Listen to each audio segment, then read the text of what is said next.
Hello my dearest friends, welcome back to my channel, Diana and the Book Hunt. Let me just start off by saying I've been doing a piss poor job of uploading continually this Bookmas, and I've been so mad at myself because I really want to do all of my favorite videos that I typically watch on BookTube, but then I haven't really had the time to either sit down and film or edit because it's been a bit hectic this month for me with everything essentially. So what I've decided to do, because I've only uploaded 3 videos this month, which is just abominable, I've decided to kick myself under the butt and pre-film a couple of videos so I can put out videos throughout almost the whole week this week. So you're going to be seeing a video every day, with the only exception of the Wednesday, because Wednesday I won't be home, so I won't have any possibility to either film or upload or edit or anything. So Wednesday is my day off this week, and then I'll really try to upload every single day until I think December 22nd or 23rd. I'm not sure when my video for the best books of the year will come out, because I usually do it like the day before Christmas. So I'm going to be doing a lot of the usual, wrap up videos of the year. So you can see my thoughts on certain favorite things, certain disappointing things, and certain things that I'm revisiting throughout the year. So you can be on the lookout for those in the next couple of days. Now, for today's video, I'm going to be talking about authors I discovered in 2025. I did pick up quite a few books by authors that I had not discovered before this year. And I have, I think, 7 authors that left such an impression on me that I'm definitely picking up other books by them in the future. And those are the 7 authors that I've got on my list today. I'm going to start off with an unlikely I think author, because I have not heard anyone talking about this author besides when their release was just coming out. It's a debut author in 2025, and that is Erin Connor.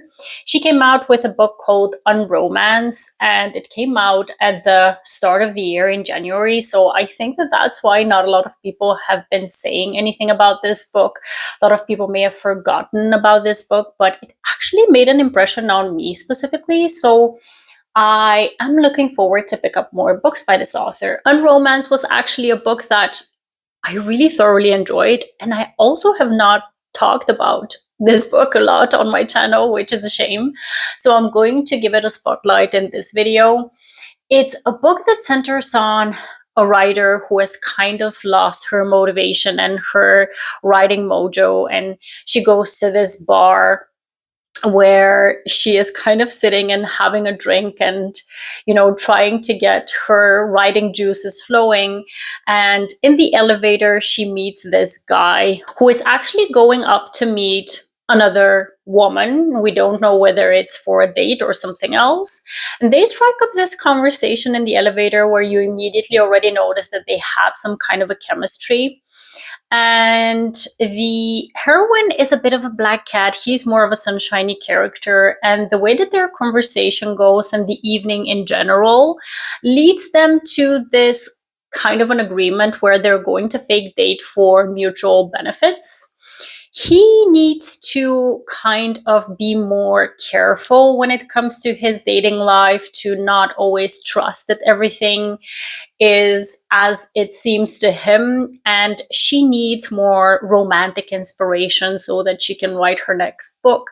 So they go on these fake dates together, and they actually grow to be quite fond of each other. They strike up a friendship, and also obviously a romance starts to blossom there. And the book was just so much fun, all these dates and the setting and the way that they were having so much fun with each other. And she's kind of like a more jaded kind of a person, while he is like the pink glasses optimist in this situation. And I really highly enjoyed this one. So I'm definitely going to be on the lookout for more by this author. Now, next up is a very popular author with a very, very popular series, but I only picked it up this year because I had wanted to wait until at least book 3 came out of the series so that I can, if I enjoyed the first one, binge the books. And I'm happy that I did, because for like a week straight, I lived in this world, because the books are also quite longish, so quite chunky. I'm talking about Peng Cole and her Kindred Curse saga. These books really took over my life for that week that I was reading the 3 books. Especially the third book is like over 1,000 pages, so it was really, really chunky. But I have to say that I love the world so much that I just wanted to be in that world in general. So if you're unfamiliar with the Kindred Curse saga, we've got our heroine Diem, who lives in this poorer part of town, and she lives in a world where there are these descendants from this immortal line of beings. And essentially, these descendants are the rulers of their realms. And she lives in the poorer part of town. She's a healer. Her mom used to be a healer. She actually is missing, so we're unaware if she's alive or not. But she essentially has learned everything she knows from her mother, and her mother recently has gone missing. So Diem is like wanting to find out the truth about her mother, what has happened to her, and at the same time she wants to support her father and brother. She has this relationship going on with a guy that we definitely know already from the start that he's not the hero in this book. So at the start you need to get used to the fact that she's with someone that is not the love interest. But at the same time, when she meets the love interest, Prince Luther, you immediately know that something is going to go down, right? So she helps to a certain extent the prince and princess in certain occasions, and she starts to uncover that something is going on. There is this resistance group, and she's unsure of whether this resistance group is a group that she wants to join, because she definitely hates the descendants. And that is how the first book kind of starts.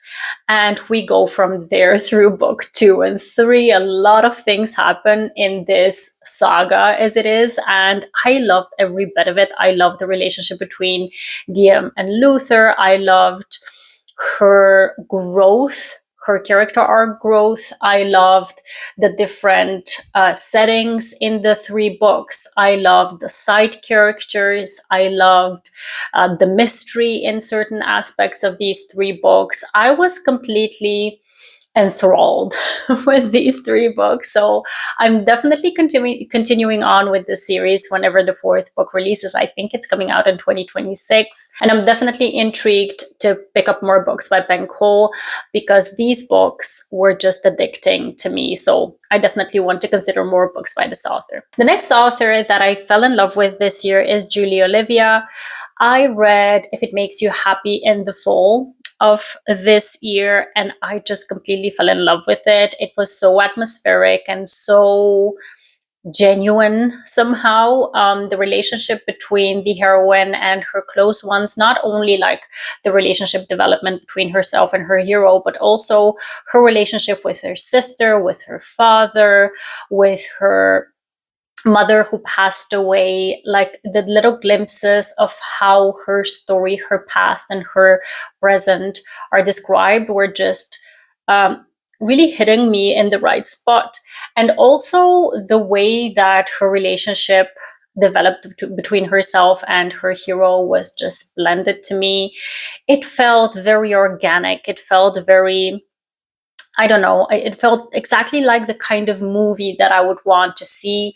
So yeah, definitely looking forward to reading more by Julia Olivia. If you're unfamiliar with If It Makes You Happy, we've got a heroine who at the start of the book is at her mother's funeral, and we're seeing that she's there with her soon-to-be ex-husband. He's being a complete asshole throughout the whole wake. And we're finding out that she's going to be staying behind in the small town where her mother used to have, or she has, a bed and breakfast. So the heroine is going to be taking care of the bed and breakfast while her father goes to grieve, and also her sister is in college. The idea is that the bed and breakfast will remain for her sister, but because her sister is still in college, our heroine steps up to run it. And she has a romance with the next door neighbor, who is a single dad of two girls. Was it two or three girls? I think it was two girls. And he is the small town baker. And he is just this sunshiny, amazing kind of a character that I absolutely fell in love with. So I don't know, everything in that book just worked for me. And if her other books are anything like this one, I'm bound to love them. So I definitely want to explore her backlist. I know she has a couple of books written already, so I'm going to be looking up those books to pick them up in the future. Next up is Scarlett Sinclair. I fell in love with Terror at the Gates. It's my favorite urban romantasy book that I read this year. It was just such a gritty, darkish, atmospheric kind of a read, and the relationship between the hero and heroine was just blended to me. I really, really fell in love with it, and I'm definitely looking to explore more by this author. We've got our heroine in this book, Terror at the Gates, who lives in this metropolitan city, like an urban fantasy city, where she is actually supposed to live in the region that her father is ruling, but because women in that society don't get a say of how they use their powers, because women are the only ones who have magic, it's actually them being tied to a man, and then the man decides how to for them to use their magic. She decides that she does not want that to be her fate, so she kind of runs away. And she runs away to a neighboring district that is ruled by our hero. And she has the power to seduce people, so to seduce like information and certain things out of men specifically. And she stumbles upon this dagger, this knife kind of a thing, like this artifact that kind of influences how the story goes, because it's a very intriguing kind of an artifact that leads to certain things happening in the book. And it's just such an amazing story where the magic system I love, where you have women who have all the power, but their power is taken away from them because they don't have agency over it. At the same time, a heroine who is rebelling against that, and also a hero who actually is quite proud to see her do that. So I don't know, it just felt right to me. This whole book, the setting of it, the relationship building, the mystery behind it, the action in it, I just loved it. So I'm definitely picking up the next book up by Scarlett Sinclair within this series, and I'm definitely going to explore more by this author. Next up, I'm going to talk about Sable Sorensen. She came out with Direbound this year, and I had heard already very many people talking about that one, that it's like Fourth Wing, but with more like death and like more grittiness to it. And instead of dragons, you have dire wolves. So I was like, okay, sounds good. I want to pick it up. And I went ahead and picked up the audiobook for this one, and I really thoroughly enjoyed it. I have to say that I'm very much looking forward to book 2 that will come out next year. And essentially anything that this author writes, I'm going to be intrigued by. So you can rest assured that I'm going to be looking up more books by them. And this one centers on a heroine whose sister goes missing. She needs to join this legion, this like army, so that she can try to get closer to a place where she believes her sister, or at least some truth about her sister, can be found. But before she does that, she needs to go on this trial to go up a mountain in the winter time.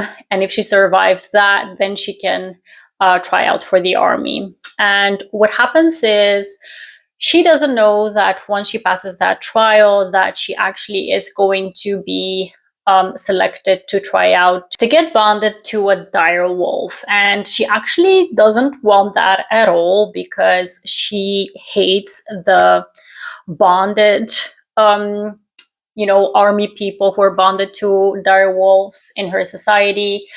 And the story goes from there.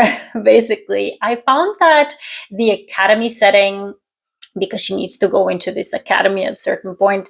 The academy setting, like the whole trials thing, and having to withstand those difficult circumstances to try to find some truth out about her sister, are just an amazing plot line that keeps you intrigued. And also her relationship with her dire wolf, and also just overall with everyone, was intriguing to me. I found that it was a quick read for me because I was just so invested. I just wanted to know more and more and more. So I was kind of quickly done with the book.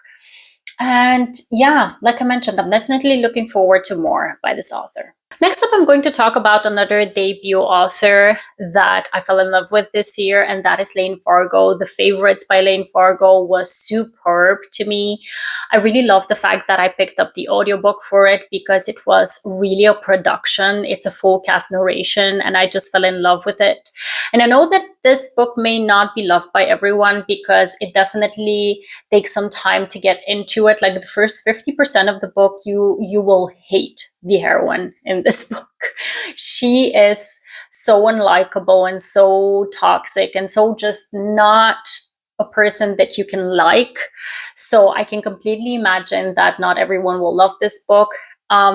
But I just really loved it. Specifically, the audiobook for it was just superb. We've got, I think this is like a Wuthering Heights reimagining, where we've got the hero and heroine who are both from like a poor background, but both of them, or at least the heroine, has a very big dream of making it big in the ice skating ring. So in the ice skating competitions, she wants to be an Olympian, but she really doesn't have the means to become one because that is a sport that just requires a lot of finances. And the hero, he's there for her. He definitely is not such an ambitious person, but just to be with her, he's going to sacrifice anything. And there's a lot of drama, a lot of toxicity, a lot of just a lot of situations where you're just going to want to chuck the book in a corner. But it was just such an amazing experience to me. It really reminded me of the experience I had while reading Daisy Jones and the Six, which is also a full cast narration kind of interview style book, and this one had a similar kind of structure to it, and I really loved it. So yeah, I'm definitely picking up more books by this author. Now, last but certainly not least is an author that wrote a book that I didn't think I was going to love as much as I did. So the more I'm considering it, the more I'm like, if she got me to like or love actually that book, then I really am going to pick up more books by this author. I'm talking about J.C. Lin, and the book I read by this author this year is For Whom the Bell Tolls. This one, it just reads as such a cozy fantasy romance, and cozy fantasies are not my favorite. I don't like the slice of life kind of books, but this one just did everything so well. The setting of it, the found family aspect to it, the way that the heroine had such a pure and kind heart, but also was funny and was relatable, just made such an impact on me. And don't get me started on the hero, who is a demon, but is just the best kind of a demon. I really loved everything about this book. It centers on our heroine, who at the start of the book is in our world, and we find out already at like the first chapter that she has cancer and she's going to be dying soon because she's terminally ill. She's worried about the people she's leaving behind, but at the same time, she's like, I feel like I cannot be myself because I need to be brave and show a strong face to everyone because I don't want them to feel my pain and everything. So it's a very difficult first chapter to read about, but at the same time, very relatable. And then once the heroine passes away, she goes to this purgatory place where she's presented the option of going to heaven, going to paradise, or kind of staying in purgatory and figuring things out of where to go. And she's meeting all these kind of fantastical creatures who are part of purgatory, paradise, or hell. And the story goes from there. One thing that is really interesting is that she becomes like a customer service representative at this desk in the purgatory place. And I just loved it. I loved every bit of that, like her interactions with the people who are coming to purgatory. Um, it's just a wonderful time. And like I mentioned, the romance between herself and the hero is just top notch. I really, really loved it. And yeah, I'm definitely picking up more books by this author as well. All right, my dear friends, these were the authors that I discovered in 2025 that I'm definitely looking forward to reading again in the next couple of years whenever they release books. I'm also going to discover the backlist of these authors, the ones that do have some books written already. And please let me know which authors you discovered this year. I'm looking forward to finding out whom you enjoyed reading for the first time. And also be on the lookout for my next Bookmas video that is supposed to go up tomorrow. And if you haven't subscribed to my channel yet, if you did like my content, please subscribe so you can be on the lookout for more videos from me. I hope to see you in the next one. Have a wonderful, marvelous day. Happy reading. Take care and bye.